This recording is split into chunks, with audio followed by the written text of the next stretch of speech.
Spiritual Teaching 151. Love each other. 1. You have drunk from many sources, hoping to see your thirst for love filled, and at this time you find yourself thirstier than ever. What did you do with the water of life that I gave you from that time?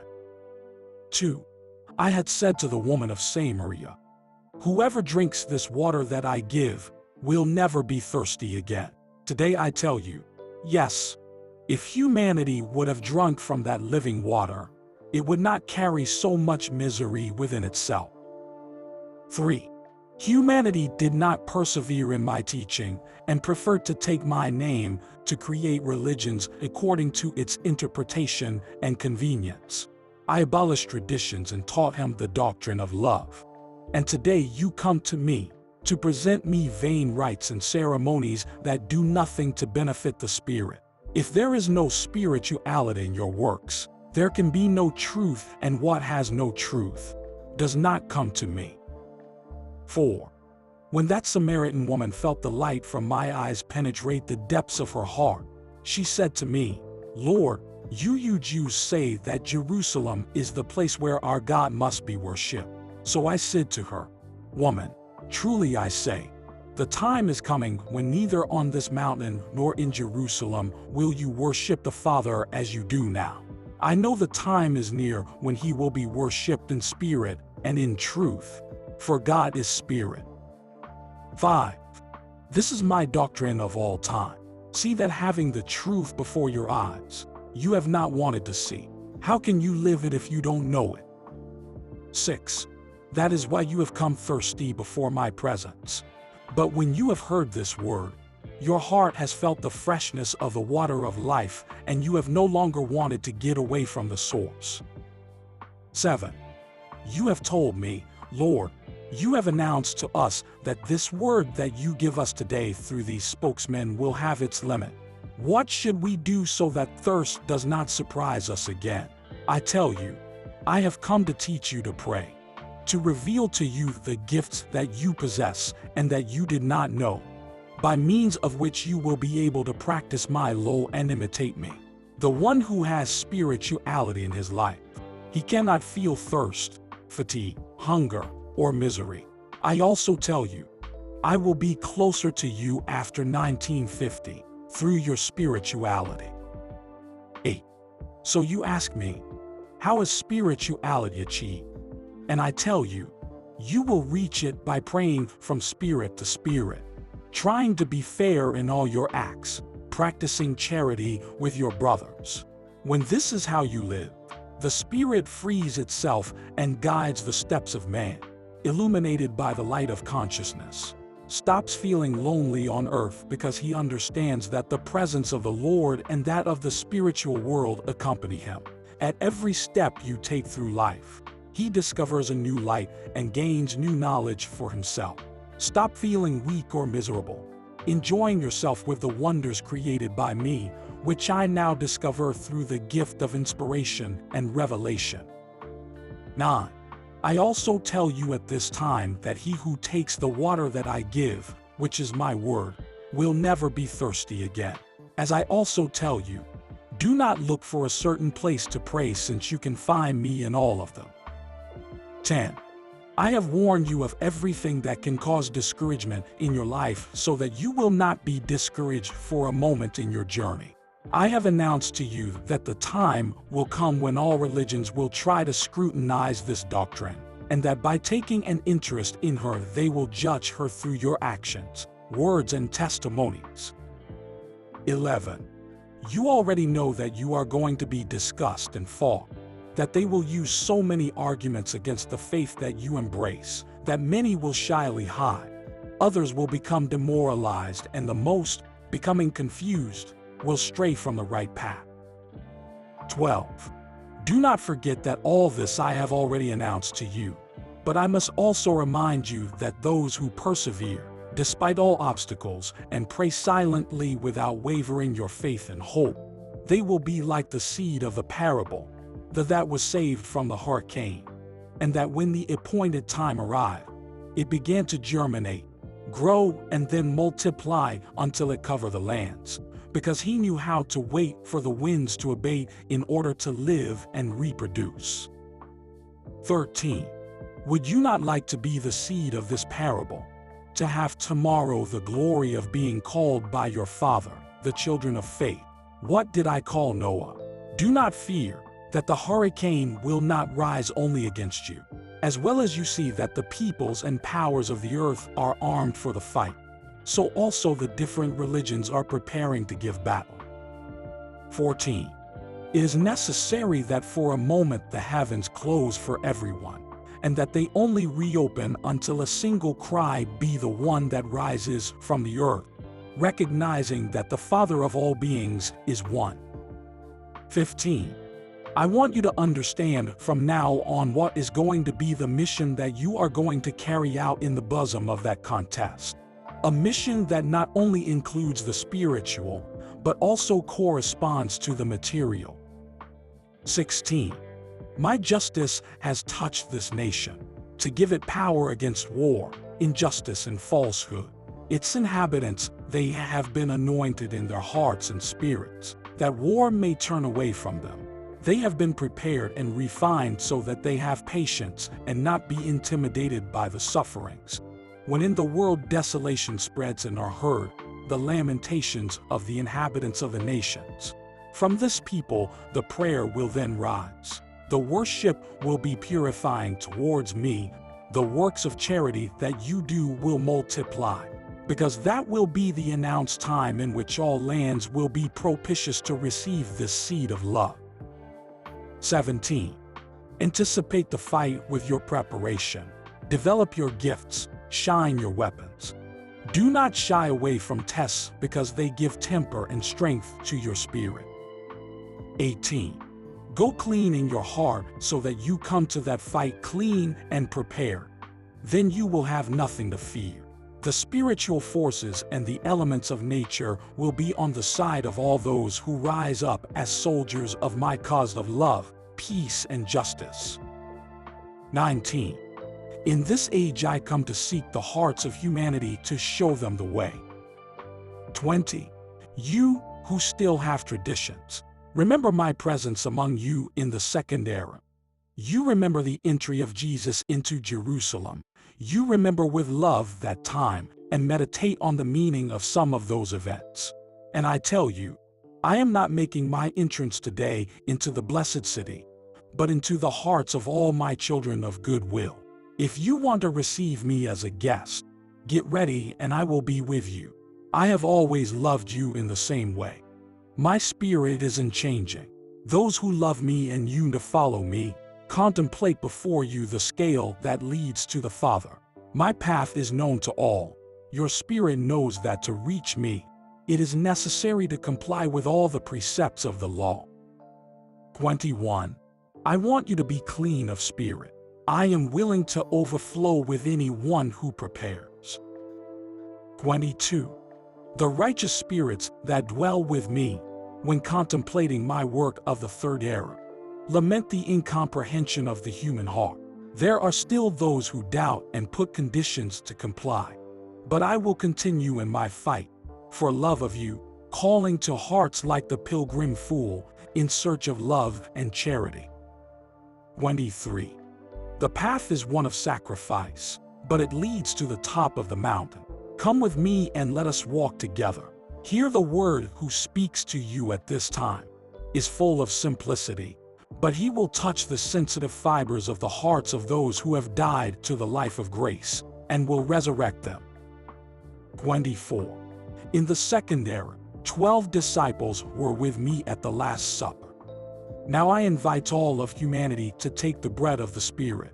I also offer you the peace of my kingdom, because in me is the power to offer you these graces.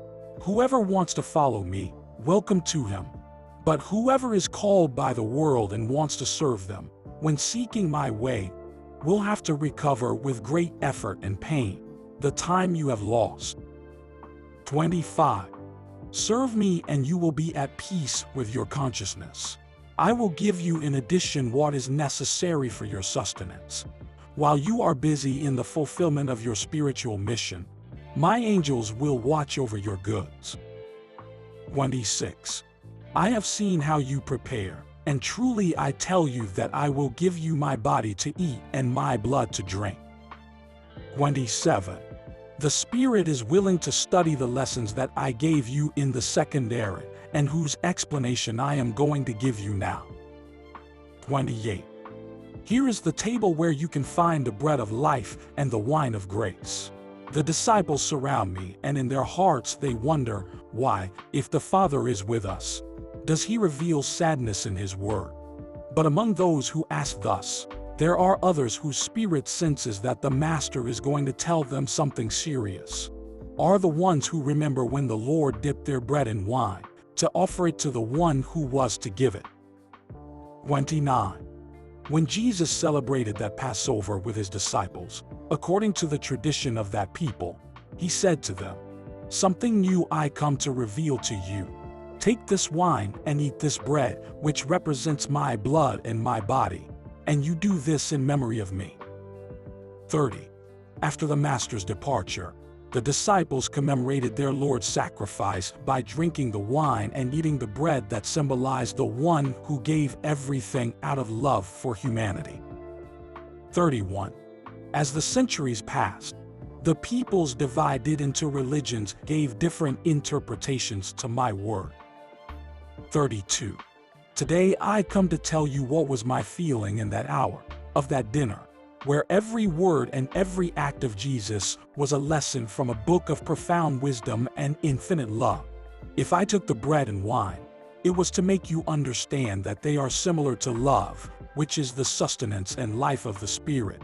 And if I told you, do this in memory of me, the Master says that you love your brothers with a love similar to that of Jesus, giving yourselves as true sustenance to humanity. 33. Jesus not only gave you his word, his teachings and works were not just a parable or a figurative sense. Yes, to their disciples, being doctrinal, represented them with bread and wine, his body and his blood. The next day before a people, gave his body and shed all his blood, to give to eat the bread of eternal life, that of perfect love, to all mankind. 34. Any right that you do with these teachings will be sterile, if in your life you do not put my teachings and examples into practice. That's the difficult thing for you, but this is where the merit exists. 35. Christ taught you charity, meekness, love. He came to teach you to forgive your enemies from the heart, to tell you that you should flee from lies and love the truth. He manifested to you that both the evil and the good that you receive, you would always pay with good. He taught you respect for each one of your fellow men, and revealed to you the way to find the health of body and spirit, to honor with your life the name of your parents, so that at the same time you can be honored by your children. 36. Here are some of the mandates that anyone who really wants to be a Christian must adhere to. 37. In order for that teaching to kindle faith in hearts, I accompanied her with miracles so that she could be loved for them. And for these miracles to be more palpable, I did them in the bodies of the sick. I healed the blind, the deaf, the dumb, the paralyzed, the possessed, the lepers, and I even raised the dead. 38. How many miracles of love did Christ perform among men? Their names were collected by history as an example to future generations. 39. Today I come to give you my word again. Its essence is the same as the one I gave you in the second era. I come to speak to you with the same love. I come to show you once again the way to reach the Father. I come to teach you with the greatest disinterest. 40. Today I do not come to represent my body and my blood with bread and wine, nor do I come as a man to shed my blood and give you my body on a cross. This is another time. Now I come in spirit, and it is to your spirit that I speak of its spiritual mission, because you are already trained to understand the past teachings and also the new revelations. I am preparing my temple in your heart. 41. As a man I had a form, as God I have not. Behold, there is no more body in me, that my truth, nor more came than that of my love. 42. My spirit, who is everywhere, is felt when you are ready. Know to look for me, and I will draw before your spiritual gaze the veil of many mysteries. I will incline your heart to the good, and I will show you the way you should follow. 43. How can you continue thinking of blood and body, if it is the Holy Spirit who descends among you? If I come only to illuminate your spirit with my word, to sustain you and to shake your matter. 44. The voice of your spirit called me at this time. Your elevation, your thirst for light, made me approach you. 45. Soon the disciples of spiritualism will spread this teaching among humanity as the doctrine that will inspire men to fight for the elevation of their spirit. 46.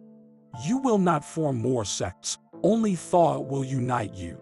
Your consciousness will warn you when you are moving away from the path. 47. I have given you only one law since the beginning of time. It marks you a path full of clarity, which is that of the evolution of your spirit. 48. At this time I will also be betrayed, sold, and delivered. The form, you still don't know it.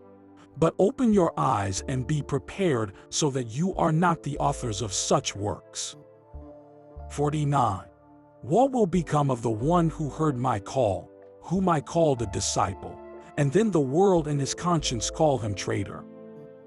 50. Watch and forgive each other, that my forgiveness is covering the entire universe. 51. On this day your heart has beat strongly. It is that I have been in it. 52. Multitudes that are listening to my word, turn your thoughts away from earthly ambitions and rise up so that your spirit recreates and enjoys my presence. Keep the due preparation, because the moment is solemn. The Father speaks to his children, and if the Father does it with so much love, why shouldn't the children listen to him with all the respect that they are capable? 53. Spokesman, more than with your lips, make my doctrine reach with your spirit. 54. Golden pens, write my word more than with your pen, with your love. 55. I want this message to awaken men from their sleep. I want humanity to hear my teachings in your lips or reading them in your writings. Be moved and shudder. 56. My people will rise up giving the good news and spreading my message of this time. You will prove my truth not only with your words, but adjusting your life to the fulfillment of this doctrine in all your works. You will affirm that the reincarnation of the Spirit is one of the great truths that humanity must know and believe. There are those who intuitively sense, accept, and believe in it as something that could not be missing in my love justice towards men. But there will also be many who call you blasphemers and liars. Do not fear. The same happened to my apostles when they preached the resurrection of the dead taught by Jesus. The priests and the magistrates put them in jail for preaching such teachings. Later, the world accepted that revelation, even though I can assure you that he did not understand the full importance of that teaching, being necessary that I come at this time to teach you that the resurrection of the flesh only can refer to the reincarnation of the Spirit, since this is the principle and the reason for life, that it really is eternal. 57. For what purpose were the dead bodies to be resurrected, when they were only the temporary garments of the Spirit? 58. The flesh comes down to earth to merge with it. There it is purifying, transformed, and rises back to life unceasingly. Meanwhile, the Spirit continues to rise. It continues on its way to perfection, and when it returns to earth, is for him a resurrection to human life, and is also for his new wrapping a resurrection to contact of the Spirit. But the material does not have an eternal nature, and instead the spiritual do. So I tell you once again, it is your spirit that I see. that I teach and that I want to take with me. 59. At that time I said to Nicodemus, who had sought me in good faith to speak with me of what is born of the flesh is flesh, and what is born of the Spirit is spirit. Don't be surprised if I tell you what is necessary to be born again. Who understood those words? I wanted to tell you with them that a human life is not enough to understand a single of my lessons, and that for you to come to understand the book that this life contains, many existences are necessary for you. 60. Hence the flesh has to serve only as a staff when spirit in its transit through the earth. The spirit receives from flesh the impressions that it gathers in life. When he becomes older, sensitivity and preparation, the greater the harvest for the spirit. The body is only the instrument, the interpreter, the staff, and the crucible. 61. Life in this world is a constant lesson and an image of the eternal life of the Spirit. I speak of its harmony, its beauty, its perfection. 62. Here is one more of my lessons, people, but for you to understand it better, analyze it with your spirit rather than with the mind. 63. You have prepared your heart to await my arrival. I am in it, your guest. 64. The veil of mystery and silence has been broken. From here you can see the lights of the kingdom and hear my voice of Father. Your spirit has been washed in the purifying waters of pain. Who is he who has not cried? Who has not known bitterness?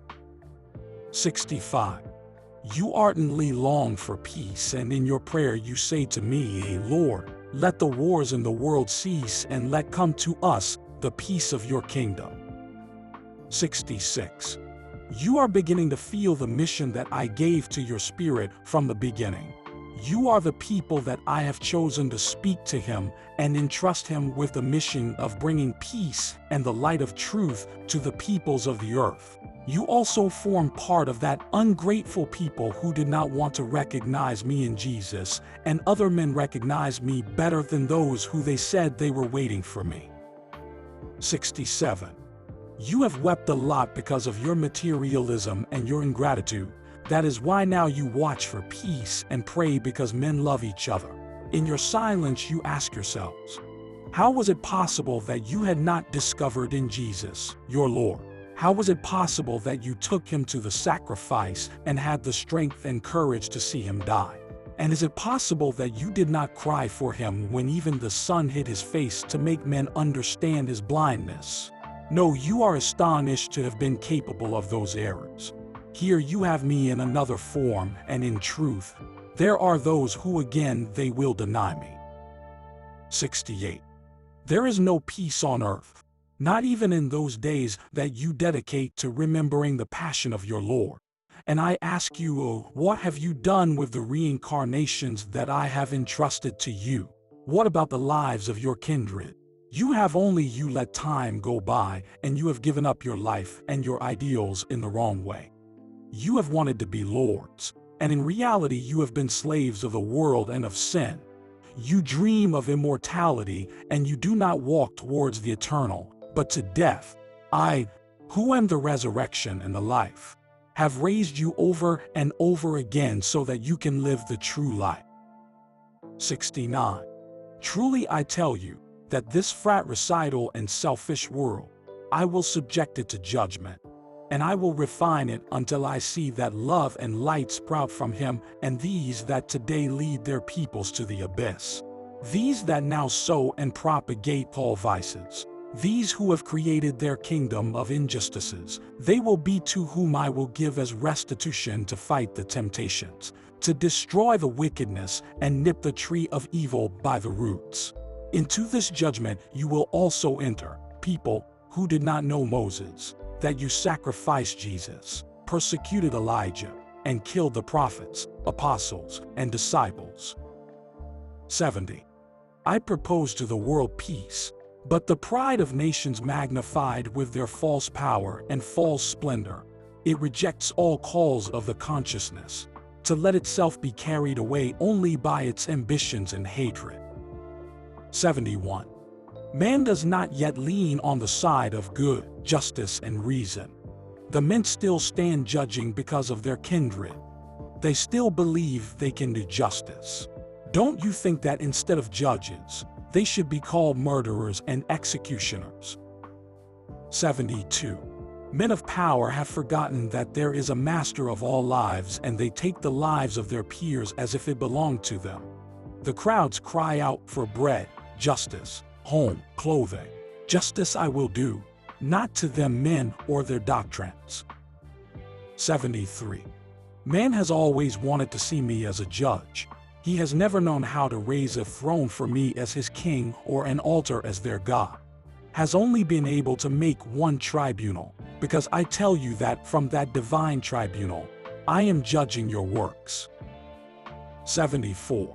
In their arrogance, men have wanted to subdue nature itself and its elements, without realizing that they will become judges to punish human pride and recklessness. 75. What the prophets spoke will be fulfilled at this time. My new word will reach philosophers and theologians. Many will mock her and others will be scandalized. But when that is, their astonished eyes will contemplate the fulfillment of the prophecies that I have now announced to you. 76. I have only come to teach you to love the good. And if I have come to this, it is because I know that in the world you have worshipped evil, whose strength has sprouted from your imperfections. 77. I long to speak to you in a different way, not correcting mistakes or claiming faults, but giving you a lesson of high wisdom and profound revelations. But this will be when you find yourself outside of that body that binds you and that world that imprisons.